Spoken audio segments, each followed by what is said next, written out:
Say hello to Clemson head coach Dabo Swinney. He's pulling double duty here, leaving the college game for just a few minutes to talk NFL football with us. Let's start with your former quarterback, Coach, because you certainly got some attention when you talked about Deshaun Watson's future, comparing him to Michael Jordan, which at the time people said, hey, talk about hyperbole, all of that. And you said, if they pass on Deshaun Watson, I'm telling you, they're passing on Michael Jordan. I tell you what, people have a different opinion of that statement today than they did when you made it. What have you seen from Deshaun Watson? Exactly what I saw at Clemson. You know, just a young man that's incredibly confident because of his preparation. He's a relentless competitor. He makes everyone else around him better. He makes everyone around him believe.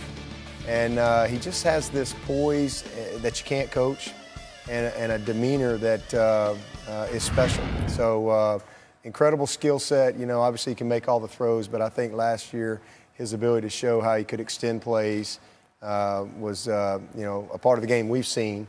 I'm not sure a lot of people knew how that would translate to the next level, but he did pretty good with it. He did, I think, yes, pretty good is an understatement. He is coming off a second torn ACL, though, which, of course, was bad timing. Yep. You were there for the first one, so you've seen him in that recovery process. What do you expect from him this time around, having to do it again? I think he'll even be better than he was the first time, just simply because he had the experience to draw upon. With us, he had surgery the first week of December, and so was back in August and played in 2 straight national championship games, 30 straight games, didn't miss a beat, and just got better and better. And I think it's going to be the same thing. Not that he's going to be in Super Bowls and all that consecutively, but I think his experience that he was able to draw upon that first injury, and then the fact that it happened earlier, I guess it was in maybe October or something like that, plus the fact that he was able to go play and prove what he could do. I think, you know, and the second time through the NFL calendar, you know, the OTAs, the schedule of it, the preparation part, he'll be much more mentally and physically prepared for this season. Players talk about that often, how the learning curve shrinks in that second season because it's so dramatic the first time around. And I'll ask you about that because, you know, now rookie quarterbacks honestly are expected to come in and a lot of times contribute immediately to be successful in the NFL almost in a heartbeat.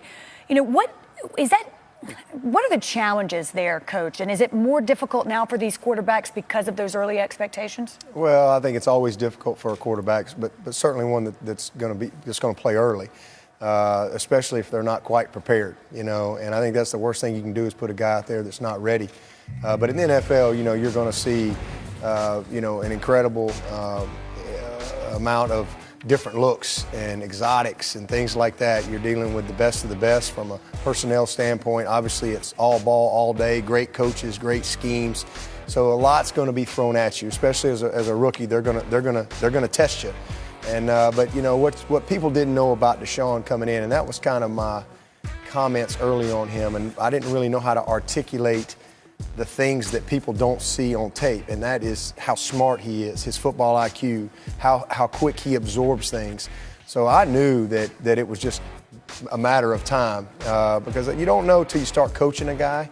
And but his understanding of protections, his ability to see the whole field, his poise, his leadership, and his arm, his accuracy, those are all things that I knew would translate well to the next level. Well, I tell you what, and with Watson coming back hopefully healthy, the expectations now for the Texans are sky high because of their quarterback. But let's look at